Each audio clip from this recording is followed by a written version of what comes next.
Fruits plantation വയ്ക്കുന്നതെന്നുള്ള just ഒരു video കേട്ടോ.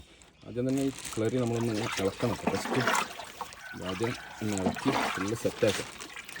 ഞാൻ പറഞ്ഞ മാതിരി ഒരു 40 പ്രാവശ്യം റൈറ്റ് സൈഡിലേക്ക്, അതായത് ക്ലോക്ക് വൈസിൽ അങ്ങനെ ഇളക്കി മിക്സാക്കി വെക്കണം. ഓക്കെ, അതാദ്യം മിക്സാക്കി വെച്ചതാണ് അത് കാണിക്കുന്നത്. ഞാൻ 40 പ്രാവശ്യം വെക്കാം. അതിന് ശേഷം നമ്മൾ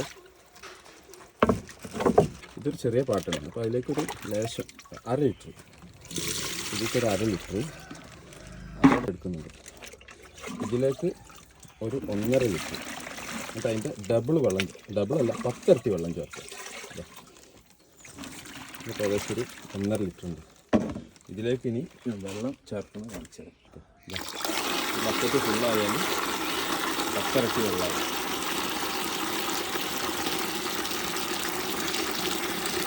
എന്നിട്ടത് നേരെ ഇത് ഞാൻ വലിയൊരു കാഴ്ചകൊണ്ട് വെക്കുന്നൊരു പ്ലാന്റിനെ വയ്ക്കുന്നത്, ഒരു ബക്കറ്റ് വയ്ക്കും. കായ്ക്കാനായ പ്ലാന്റിന് ഇതിൽ നിന്ന് ചെറുതൊരു ബക്കറ്റ് വയ്ക്കും. അങ്ങനെയാണ് ഞാൻ ഫ്രൂട്ട് പ്ലാന്റിന് ചെയ്യുന്നത്. ചെടികൾക്കല്ല ചെയ്യും. ചെടികൾക്കൊക്കെ ഓരോ പാട്ട വയ്ക്കുള്ളൂ. വലിയ പ്ലാന്റ് 2 വർഷം 3 വർഷം 4 വർഷമൊക്കെ അതിനൊരു ബക്കറ്റ് വയ്ക്കും. 2 വർഷമൊക്കെ അതിന് ചെറുതിനൊരു ബക്കറ്റ് വയ്ക്കും. അങ്ങനെ 15, അതായത് ഇത് 15 ദിവസം കൂടുമ്പോഴാണ് ഞാൻ അങ്ങനെ ചെയ്യുന്നത്. ഓരോ 15 ദിവസം കൂടുമ്പോൾ